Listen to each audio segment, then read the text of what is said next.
If you use a document camera for a lot of your instruction, you want to think about where best to put that in your classroom. I keep mine at my desk because it serves as a separate workspace when I'm not using it to record my lessons. But I have an area that I can clear off very easily for my lessons that I can just put right underneath the document camera. One thing you want to think about when you're thinking about where you should put your document camera is cord management. As you can see, I don't have the best cord management. However, because of that, I know that I need to have my cords close to the wall.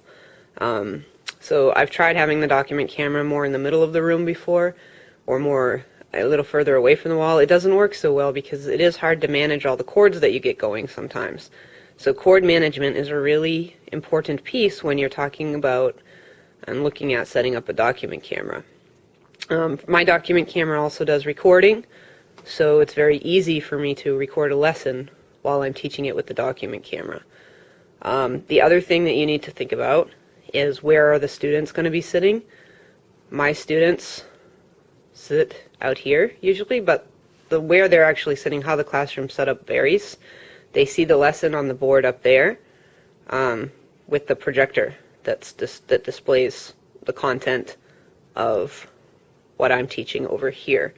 When I do this, I train students to look at my hand. I'll put my hand on the desk, and the hand that I put on the desk will show up over there on the board. So the students, as they watch it, get used to looking for my hand to be able to see the content and to know what content to look for.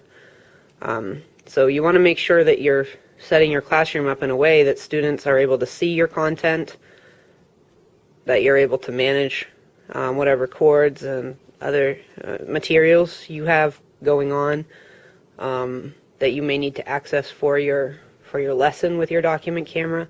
And that's true for any lesson. That's true for anywhere, actually. It doesn't matter where you're standing.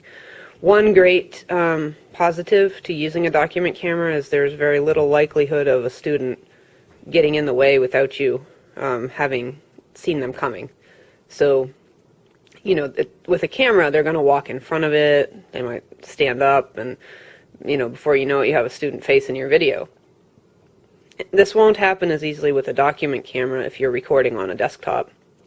One thing you will pick up with the document camera sometimes is sound. However, I found that in the case of my camera, even if a student does make a sound, oftentimes it's not loud enough to be able for the camera to pick it up so specifically, and the video is still very usable in most cases. However, if there is a significant disruption, like the phone rings or something comes over the intercom, you just stop the recording right away, and then you begin recording again after the interruption is finished, and then when you go to upload those videos to your YouTube account, you just title them Part 1 and Part 2, or 3, or however many, and before you publish, you can just cut off the end of the disruption, of the video that had the disruption. Just cut off that part. Just edit it out with YouTube's editing feature. It's very simple.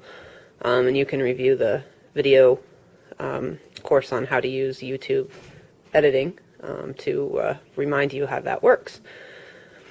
So the document camera is a great tool, and you just want to make sure you have things set up in a way that works for students to be able to clearly see the content of your lesson, and for you to be able to deliver the content of your lesson in a way that you see the content, you see what students are seeing, and you actually see the students themselves.